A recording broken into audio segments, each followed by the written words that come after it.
My name's Ricky Skipper, I'm 16 years old and this is the concrete cementing. I hopefully get to find out some new things about the job, what it's about, how it's done and how we make concrete. Concrete is the most widely used construction material in the world. It might fabricate huge commercial buildings, create bridges, driveways, or be used in the creation of all manner of decorative work. First off, Rick's headed to Firth Batching and Production Plant in Napier. G'day Rick, how you doing? Good, thanks. Good, my name's Helen. Welcome to Firth. We've got heaps of things to show you today and I hope you have a good day. Oh, you too. Awesome. Here at the plant, orders are taken and batches are mixed and delivered to a client's specification. Okay, what we've got here is depending on what size aggregate they need in the load, in other words, what kind of mix they're using, the loader driver comes up here and he'll load whatever aggregate is needed for that load into these hoppers here, this one here, and a sand one over here. The basic materials that go into concrete is stone, sand and cement. We also use quite a few additives. We put in water reducers for all of our concrete, and that means that we don't actually have to put as much water in.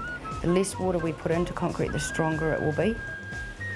Once it's in the truck, it'll be mixed for at least 4 to 7 minutes, and then it'll be checked by eye by the batchers, and they do get very, very good at checking concrete by eye. Several times a day, a sample is taken away for testing. The test, called a slump test, measures the strength of wet concrete in the batch. 2, 3, well done, turn it over.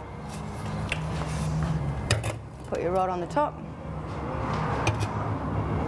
Get your ruler, highest point. Measure how far the sample has subsided, and this is the slump test reading. This test, a compression test, measures the strength of hard concrete. Showing Rick is Renata Fraser, who's just completing his apprenticeship through the BCITO. As an apprentice, you'd get to do a whole range of jobs, and if you're showing management skills, you would be able to move up into a plant supervisor role or into a supply manager role. A BCITO apprentice learns on the job. Training, both for theory and practical components, can be either on the job or a combination of on and off. Okay, Ren, we'll just have a look at what you've done. You've got about 6 units signed off here. Renata is checking in with Tim Hantler, his BCITO training advisor, before hitting the road with Rick to deliver a batch of concrete. See how we stopped our truck up there? We're walking up here to check the hazards and all that, see if we're going to back up or drive up.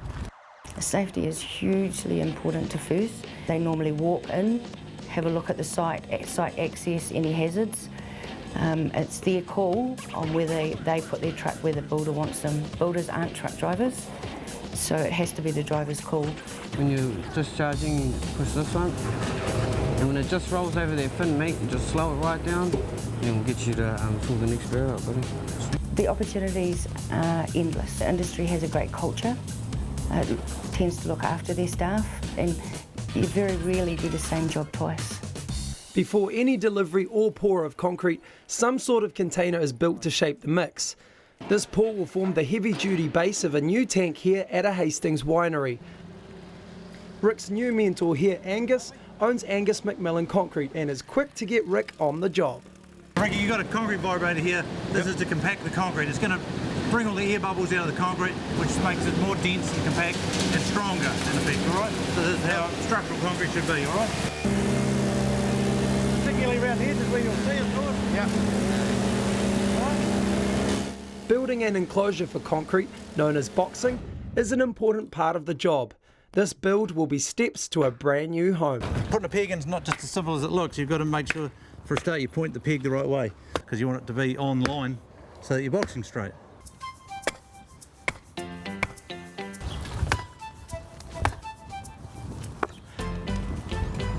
As you can see, it's not as easy as it looks.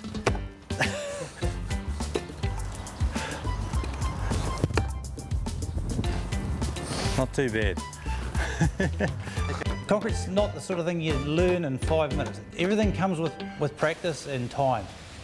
That's why these days there are apprenticeships available in the concrete industry, just like there are in building.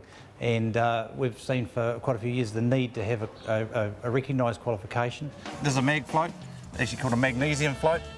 So that's what we use to float up the edges of the concrete, close it up. Level it off, sort of. Yeah, just before, as you go, and you'll get to use that as we get into the job. You don't have to get too fussy because we're going to spread it as well. So just get it pretty much to height. So now that you've closed those edges up, I can just get in here with a screed. I get a nice long straight edge on there, close that edge up. This is a part of the job that you'll learn in time, but you won't pick up in 5 minutes. Yep. It takes a long time to learn how to use a screed. And behind every good screeder is a good raker. This is a concrete rake, different to an ordinary rake. Yep. It hasn't got the tines like an ordinary rake. You've watched the boys, they rake behind the screeder and they try and anticipate how he's going, and they'll pull back the surplus, and if there's a hole there, they'll push it forward into the hole. The sort of people that are good at concrete are people that have got a good eye. They have to know how to see levels and rake the concrete to the right level and finish the concrete to the level and see bumps or hollows. Just keep your wits about you as you're holding Yeah. the angle of it, so it's all in your hand-eye coordination. That's it, now back you go. I beg your pardon. Not so easy, eh? No. It's all right. In this job, a colour hardener is being dusted over the concrete while it's still wet. Is there different colours and shades you can have? Oh yeah, for sure. We've got probably hundreds of colours. This is going to be imprinted concrete, so it's going to have a pattern in it, which will have another colour on top of it later on. But if it was going to be just a plain colour job, we've got two different types of colour. We've got the cast-on colour like this, and then we've got the integral colours. They both give a different look, and we have to make sure that the client knows what they're getting. Yep. And is going to be happy with that look, because they're going to be stuck with this colour for the rest of their house's life. The float is run across the concrete a second time to produce more surface water and lock the colour in. You definitely get a sense of pride with the work that you do. At the end of the day, you can stand back and look at your work, your finished product, and say, well, I'm really pleased with my day's work. You've always got something to show for your work. This is a hand mat. It's got slate texture in there, and it's feathered off to the edges. Yep. So that means that it's not going to leave an edge mark. So we start off with the hand mat, and we just come down the edge. That's it. That's it. Yep. You'll notice that there's blue, yellow, and red mats. Okay. They all have a different pattern on them. So we try and keep them Separate from each other. Yeah, try and keep them different mats beside each other all the time, so you get a random pattern occurring. The end product, a slate effect tiling, is already looking good. With the internet, of course, clients can get on the internet and they can see concrete work from all around the world, and they want obviously the sort of concrete work that they can see on websites from America and England and Europe and the likes of that. So we're now faced with reproducing work from all around the world. People's imagination is the only limitation really in a lot of cases to what they can get. So, has Rick got what it takes? He probably would qualify for a job. He's got a good attitude to the job, that's for sure. And yeah, I think he'd take to it pretty well. Learned a lot of new things and a lot of stuff I didn't know, and it's a lot more complicated than I thought. A lot of hard work and a lot of technical stuff as well. Good job to get into later on. If you'd like to start a career in concrete, you'll need to complete one of BCITO's Level 4 national certificates in concrete whilst in employment as part of a managed apprenticeship.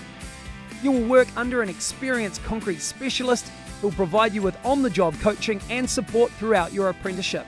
You will also have the guidance of a BCITO training advisor. There are no strict entry requirements to starting a concrete apprenticeship. It will help if you have good maths and English skills, as you will need to work out measurements, quantities and angles, and be able to understand instructions well. Concrete's not just a job, it's a professional career. It will take you around 18 months to 4 years to finish your apprenticeship and get fully qualified. It costs from $1,010 to start, then $705 for each year of training after that. To start your career in concrete, contact the BCITO on 0800 422 486 or visit bcito.org.nz for more information.